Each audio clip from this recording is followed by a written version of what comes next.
Hi hello வணக்கம். உதயநிதிக்கு என்ன யோகிதை இருக்கு? திமுக அரசை கையை நீட்டி கோபத்தோடு கேள்வி கேட்கும் மக்கள்.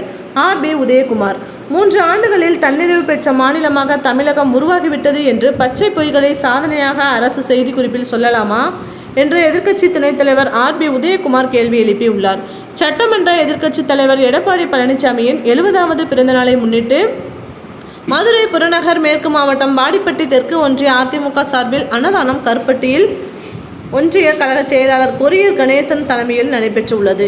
அப்போது ஆர்பி உதயகுமார் கூறியதாவது: அரசு வெளியிட்டுள்ள பிரதானமாக செய்திக்குறிப்பில் சொல்லாத புதிய திட்டங்களை முத்துவேல் கருணாநிதி ஸ்டாலின் நிறைவேற்றியதால் தமிழகம் முதன்மை மாநிலமாக திகழ்கிறது என்று தமிழக அரசு பெருமிதம் தெரிவித்திருக்கிறது.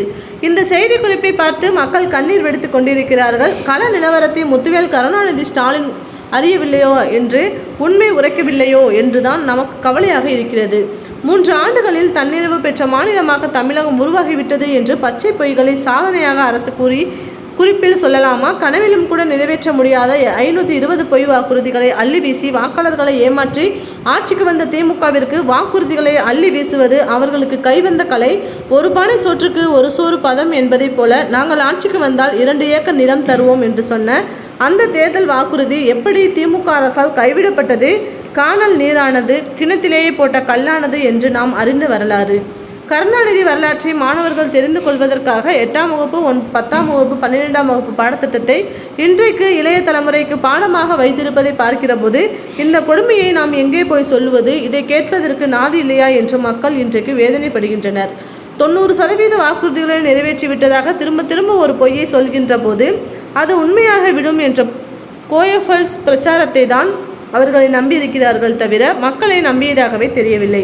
படிப்படியாக மதுவிலக்கை அமல்படுத்துவோம் என்று சொன்ன நீங்கள் தற்போது பாட்டிலுக்கு 10 ரூபாய் கமிஷன் என்று சொன்னவுடன் மதுவிலக்கே அறவே மறந்து போனீர்கள்.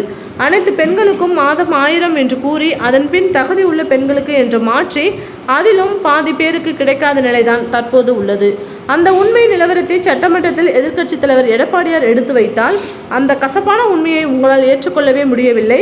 அதற்கு எதிர்வாதம் செய்கிறீர்களே தவிர அந்த பிரச்சனைக்கு தீர்வு காண்பதற்கு நீங்கள் முன்வரவில்லை என்று ஆர்பி உதயகுமார் பேசியுள்ளார்.